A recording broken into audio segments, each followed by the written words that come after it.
The Mahabharata. No, the Mahābhārata.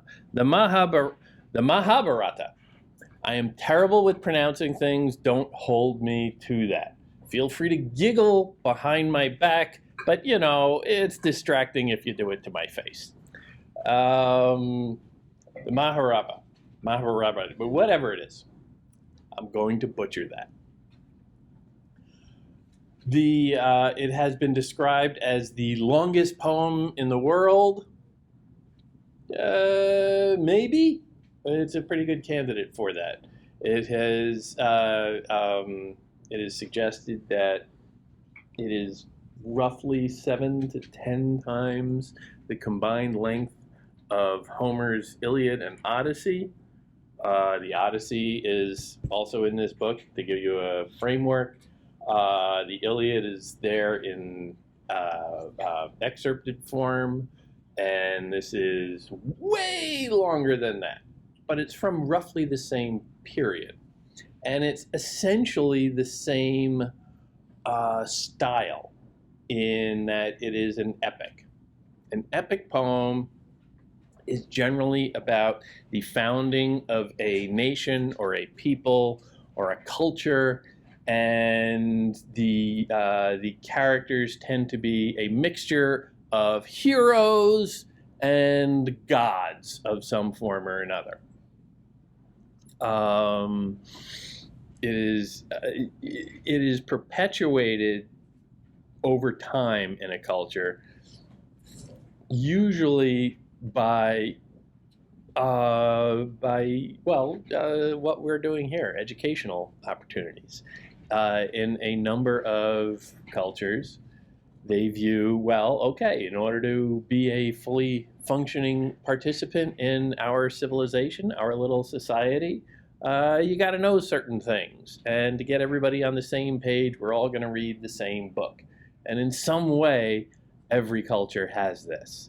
And then they set up actual schools where you pay people like me to stand up here or sit up here if they're lazy and dig into it in one way or the other. And through the text, you start to unravel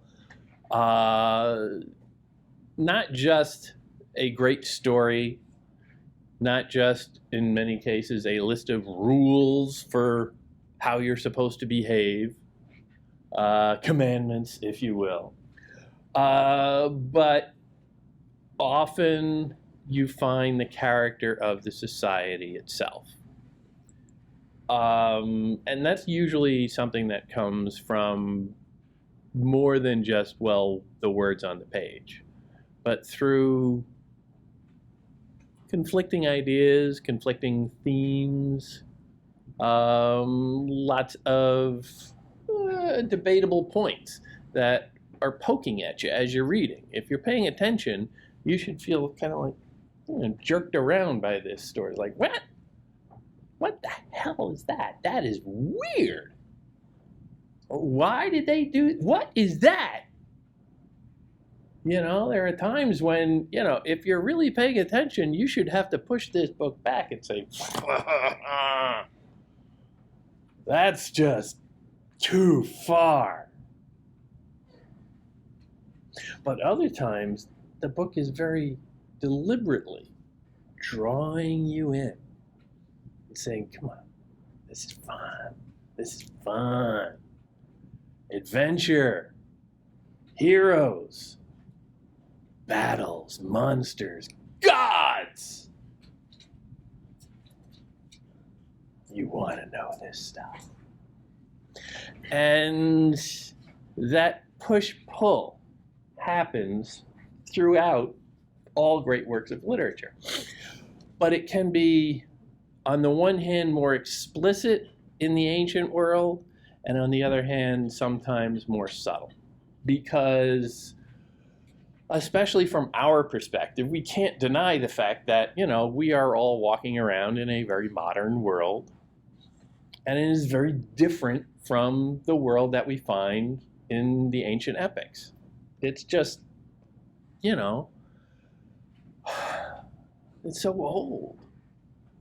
thousands of years old.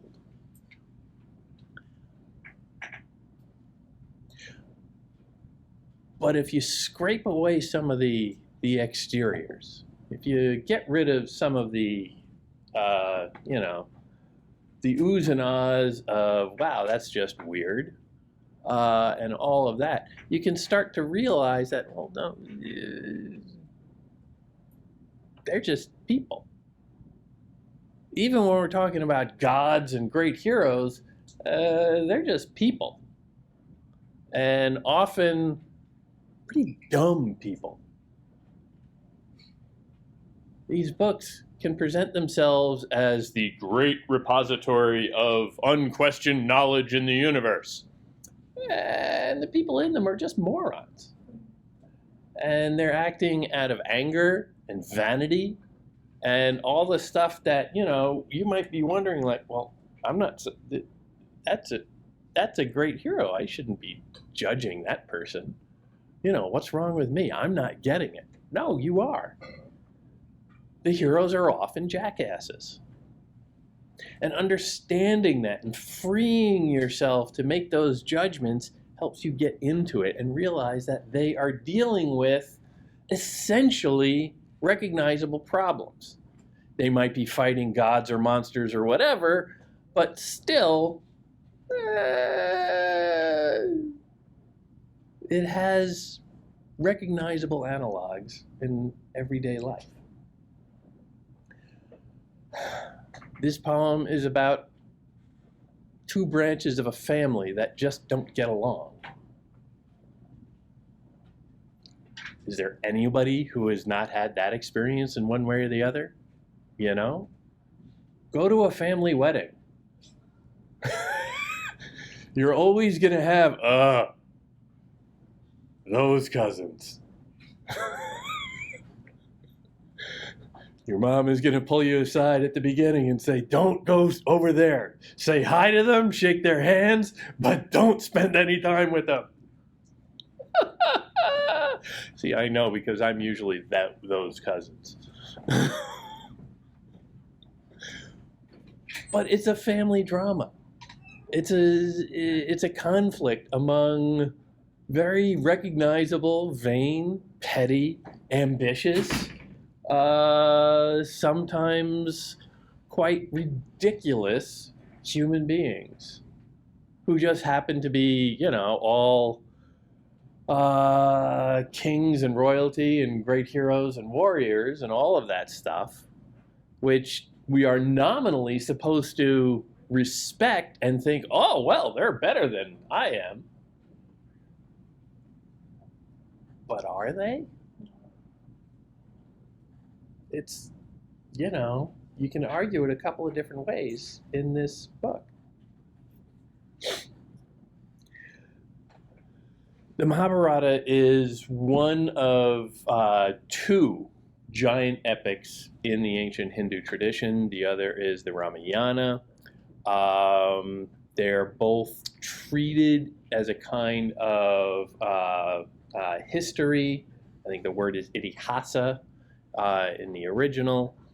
But the actual events aren't necessarily literal history, obviously.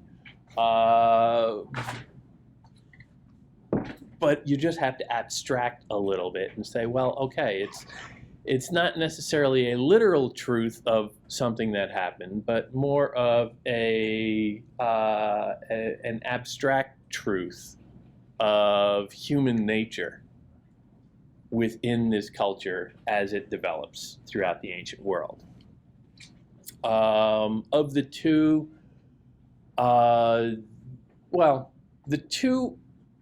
the two epics are in their way coming a little bit later in history than their predecessor on a literary realm would be something called the Vedas, V-E-D-A-S, which were largely scriptural texts. They were largely spiritual, religious, and they were the province of the Brahmins, the priests of the culture.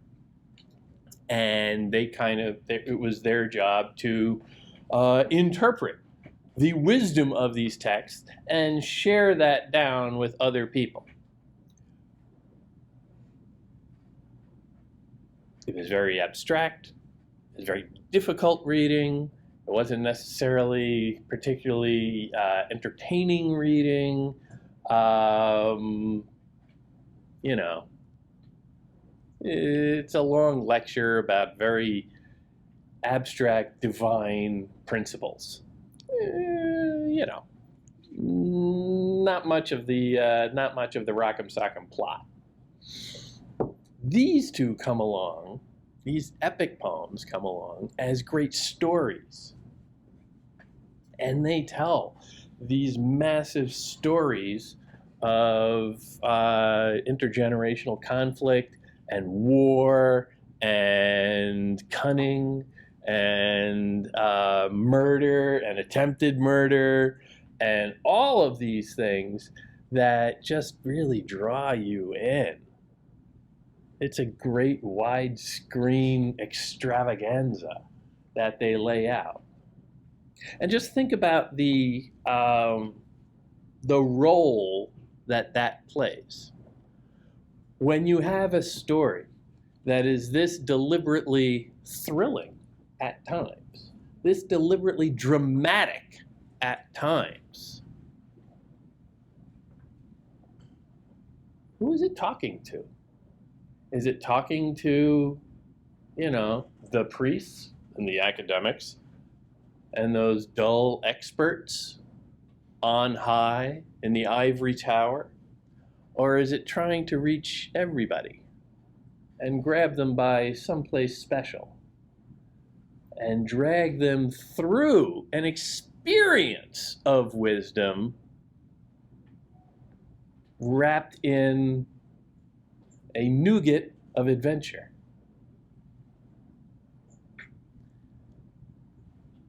Nobody's really going to be interested in a basic hero story. They want the drama because the drama is what brings people in mostly. Yeah. That's the shows even nowadays that get the most ratings. Sure. It has the drama, but it has the chaotic characters with flaws. Right. The drama pulls you in. The drama is popular in that it reaches people and not just scholars and experts. If, grandma wants to make a point to you, she will tell you a story. And the story might make no sense to you at first, but that story will stick with you. And you will find yourself repeating that story to your own kids one day, your own grandkids one day, because it's just lodged itself in the back of your mind in a way that her telling you, don't do this, don't do that, do this, do that, will never sink in. Tell people to do something, and they sort of back up and say, I'm not going to pay attention to that. They resist. But if you draw them in with a story and you let them connect the dots a little bit about what the lesson of that story is, what's the meaning of that story, by interpreting it, you are participating in it. You're drawn into the action itself. You're a player. And that is so much more powerful.